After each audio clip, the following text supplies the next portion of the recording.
गुरुजी, हमने सुना है भगवत चरणामृत, संत चरणामृत की बहुत महिमा है, तो उसे लेने की महिमा क्या है?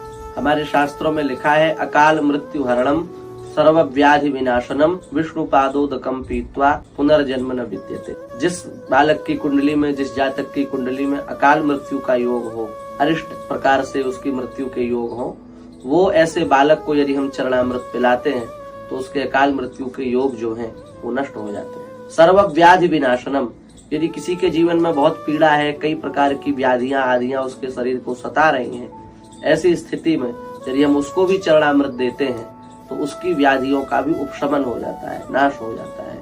और सबसे बड़ी समस्या जो सबके लिए है, हम लोग चाहते हैं कि हमारा पुनर्जन्म ना हो, हमको ठाकुर जी के चरणों की नित्य सन्निधि मिल जाए और ये संसार के बार बार आने जाने के चक्र से हम मुक्त हो जाएं। चरणामृत की सबसे बड़ी विशेषता ये है कि यदि हम उसको श्रद्धा पूर्वक स्वीकार करते हैं, नित्य नियम पूर्वक भगवान का चरणामृत यदि हम लेते हैं तो पुनर्जन्म न विद्यते, और पुनर्जन्म भी नहीं होता है और ठाकुर जी के नित्य चरण कमलों की प्राप्ति हो जाती है।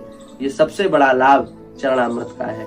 तो इसलिए बहुत श्रद्धा पूर्वक, बहुत भाव से चरणामृत लेने का जितना महत्व है, उतना ही चरणामृत को भूमि पर गिराने का पाप भी है। एक बूंद भी यदि उसकी भूमि पर जाती है तो उससे हजारों वर्षों की नरक की यात्रा प्राप्त होती है, ऐसा हमारे शास्त्रों में वचन है। इसलिए चरणामृत को चरणामृत के महत्व के अनुसार ही हाथ के नीचे हाथ लगा करके, जिससे एक बूंद भी नीचे तक न जा सके और बहुत जल्दी शीघ्रता पूर्वक कहीं फैल न जाए इस डर से, और बहुत श्रद्धा पूर्वक उसका पान करना चाहिए।